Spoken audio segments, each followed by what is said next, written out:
गुजरात प्रदेश कांग्रेस समिति प्रभारी आदरणीय मुकुलजी वासनिक साहेब, गुजरात प्रदेश कांग्रेस समिति प्रमुख आदरणीय अमित भाई चावड़ा साहेब, गुजरात प्रदेश कांग्रेस समिति तमाम प्रभारी श्रीओ, स्टेज पर विराजमान कांग्रेस पार्टी सौ वरिष्ठ आगेवानो, वडीलो, युवान भाईओ, आप सौ गुजरात खूणे खूणे थी पधारेला सौ कांग्रेस कार्यकरो, आगेवानो, वडीलो, युवान भाईओ अने बहनों, मारी अगाऊ तेजाबी भाषा में अपना कांग्रेस पार्टी तमाम आगेवानोए बात करी छे।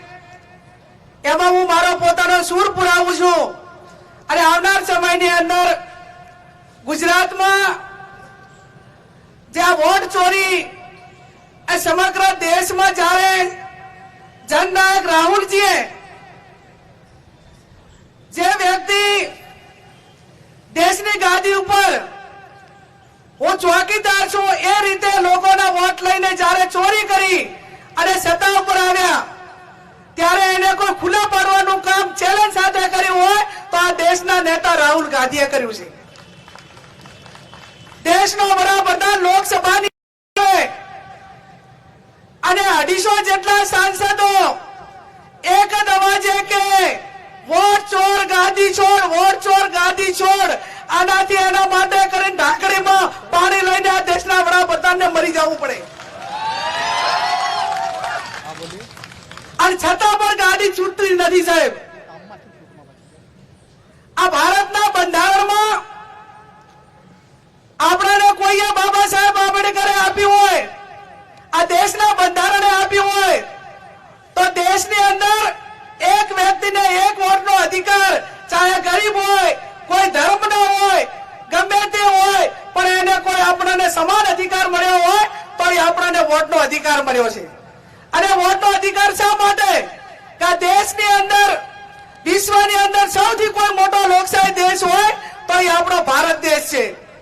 आ राज्यनी अंदर सरकार होय, केंद्रनी सरकार होय, पंचायती के पार्लियामेंट होय, ए प्रजानो प्रतिनिधि एक समय प्रमाणे एનું કામ ના કરતો હોય, એ લોકોને વાયદા આપ્યા હોય પૂરા ના કરતા હોય અને ચાલુ શાસન હોય એની સામે એ જનતાનો અવાજ ઉઠે અને 5 વર્ષની અંદર એ શાસન એને અનુકૂળ ના તો આપણને મતાધિકાર મારફત સત્તા પરિવર્તન માટેનો આપણને બંધારણીય હક મળેલો છે અને આપણો હક પોતાને સાચવી રાખવા માટે આપણે સૌએ આગળ આવવું પડશે। હું ઘણી વખત અમારા પ્રદેશના નેતાઓને પણ વાત કરતી અને મેં પોતે અનુભવેલું છે કે ગુજરાતની અંદર વોટ ચોરી એ આ દેશની અંદર કઈ અત્યારથી નથી થતી।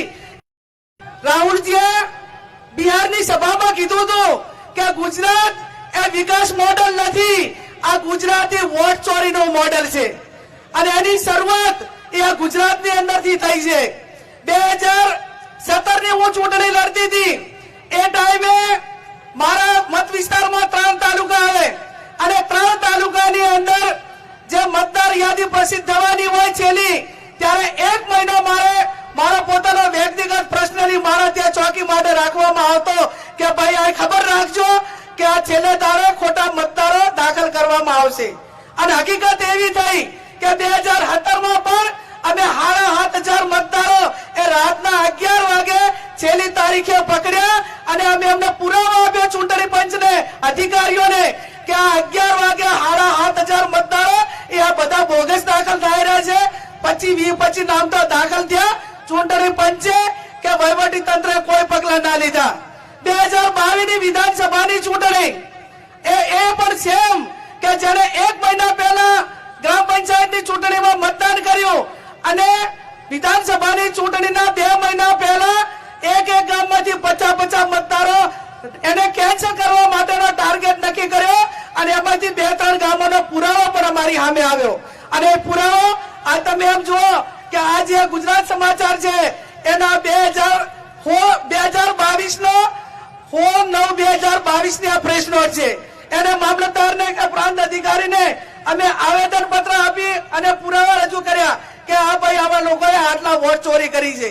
2024ની લોકસભાની ચૂંટણી હોય એ ચૂંટણીની અંદર બીજા જિલ્લામાંથી मतदार यादी में બનાસકાંઠાની અંદર નામ દાખલ કરવામાં આવ્યા અને આ ચોખવટ હું એટલા માટે કરું છું કે મારી વોટ ચોરીની જે પ્રેસ નોટ હોય કે મારા પેજ ઉપર પોસ્ટર હોય તો એ ખાકી ચડ્ડી વાળા ભારતીય જનતા પાર્ટી વાળા સાહેબ એવો આક્ષેપ કરે કે ગેનીબેન તમે આ વોટ ચોરીનો આક્ષેપ લગાવો છો તો તમે બનાસકાંઠામાં કઈ રીતે જીત્યા તો એમને હું કહેવા માંગુ છું કે તમે ચોરી કરીને કેટલી કરી જે અમે 1.5-2 લાખે જીતવાના હતા એ 30,000 લાયા પણ તમારા ચોરી માટેના પુરાવા જોતા હોય તો આજે પણ અમે આપવા માટે તૈયાર છીએ.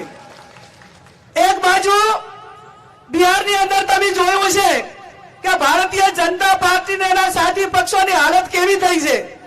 જ્યાં મંત્રીઓ પ્રચાર માટે જાય કે રેલીમાં જાય તો લોકો ત્યાં દોડાવે છે. નોબત અત્યારે બિહારની અંદર આવી છે.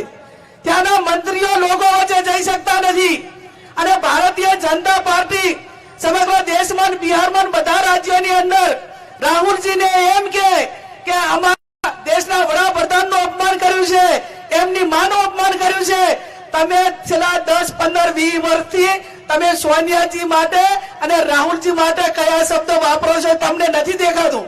તમે એમના વખાણ કરો છો અને કોઈ થર્ડ પાર્ટી બોલે અને છતાં એને રાહુલજી ઉપર એટેક કરવામાં આવે છે. આવનાર સમયની અંદર જેમ જિગ્નેશભાઈએ કીધું કે આપણે ગુજરાતની અંદર અનેક સમસ્યાઓ છે, એ સમસ્યાઓ સામે લડવાનું છે.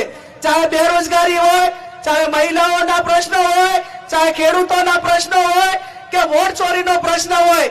આજે કોંગ્રેસના કાર્યકરને હું અભિનંદન આપું છું, ગુજરાત પ્રદેશ કોંગ્રેસ સમિતિના પ્રમુખ, કે જ્યાં અહીંયા અમને એવી ચોરી પકડી કે જ્યાંના ઉપર 108 કેસ દાખલ થયેલો છે. CR પાટીલ જે ગુજરાત પ્રદેશનો ભાજપના પ્રમુખ હોય અને સૌથી મોટા બુટલેગરમાં કોઈનું નામ આવે તો એ CR પાટીલનું આવે અને એમને જયારે વહીવટી તંત્રનો દુરુપયોગ કરીને જયારે મતદાર યાદી સાથે આવડા ચેડા કરીને મોટા માર્જિનથી જીતવા માટેનું ગૌરવ અનુભવતા હોય તો એ તમારે ગૌરવ અનુભવવાની જરૂર નથી. તમે લોકશાહીનું હનન કર્યું છે, લોકશાહીની હત્યા કરી છે, લોકોનો અધિકાર મતાધિકાર છેલવા માટેનો પ્રયત્ન કર્યો છે. આવનાર સમયની અંદર આપણે સૌ ખભે ખભો મિલાવીને મતદાર યાદીની વાત હોય કે લોકોના પ્રશ્નો હોય એ ખભે ખભો મિલાવીને આવનાર સમયની અંદર કોંગ્રેસ તાલુકે ગામડે જઈને ઉજાગર કરશે. અને આ જે ચોરો છે તમે ચોર છો તો ચોર છો ને છો જ, અને ચોર એક જગ્યાએ નથી. તમે ભ્રષ્ટાચારમાં આખી યોજનાઓ કરી જવાની ચોરી કરવાનો કોઈ દાખલો હોય તો તમારા નામે છે. તમે લોકશાહીની અંદર કોઈ મતદારોની ચોરી કરીને અને એવા પ્રતિનિધિઓ તમે જીતાડો છો અને એવા ધારાસભ્યો તમે જીતાડો છો કે એમને તમે ખાનગી રીતે એવું કહો છો કે ભાઈ તમને ધારાસભ્ય તરીકે તમે તમારી તાકાતથી નથી બન્યા, તમને તમારા વિસ્તારના કોઈ પ્રશ્નો રજૂ કરવાનો કે વિકાસ માંગવાનો અધિકાર નથી. અમે જે વોટ ચોરી કરીને તમને જીતાડ્યા એટલે તમારે માત્ર ઊંચી આંગળી કરવાની છે. તમારે કોઈ ધારાસભ્ય તરીકે કે સંસદ સભ્ય તરીકે તમારા હકો માંગવાના નથી. અને એ લોકો માત્ર ઊંચી આંગળી કરવા માટે જ ચૂંટાયેલા છે. એમને પણ જે તે વિસ્તારમાં જ્યારે આવે ત્યારે હવે જનતાએ એનો જવાબ માંગવા માટેનો સમય આવી ગયો છે. અને તમારામાં દમ હોય, તમારામાં તાકાત હોય તો કોંગ્રેસ પાર્ટી રાહુલજી ચૂંટણી પંચને ચેલેન્જ કરે ભાઈ તમને શેના મરચા લાગે છે? ચૂંટણી પંચને જવાબ માંગે ને તમને પૈસાની રીસ છે.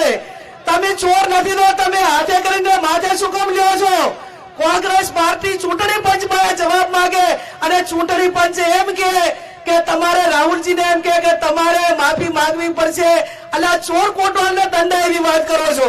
તમે ચોરી કરી છે, દેશના લોકો જાણે છે, એવિડન્સ માંગો છો તો એવિડન્સ મળે છે અને છતાં તમે કોંગ્રેસ પાર્ટીને એના નેતાઓ પાસે જવાબ માંગો છો. તો આ દેશની જનતાને હવે તમારાથી જે કઈ તમારા ઉપર જે કઈ તમે જે આ બધું કરતા હતા એનાથી બધાથી માહિતગાર થઈ ગઈ છે. આવનાર સમયની અંદર કોંગ્રેસ પાર્ટી ખભે ખભો મિલાવીને અને કોંગ્રેસના કાર્યકરોને મારી વિનંતી છે કે આપણો સેનાપતિ એવો છે કે ડરો મત અને ડરાવો મત. આ ભારતના બંધારણની અંદર ફાંસીથી વધારે બીજી કોઈ સજા નથી અને દેશના લોકો માટે ને ન્યાય માટે કરીને કોંગ્રેસના કાર્યકર એ ફાંસીએ ચડશે ત્યાં સુધી એની હાર નહીં સ્વીકારે. અને એટલા માટે કરીને આવનાર સમયમાં આપણે સૌ સાથે મળીને કામ કરીએ એ જ શબ્દ સાથે આપ સૌનો ખૂબ ખૂબ આભાર.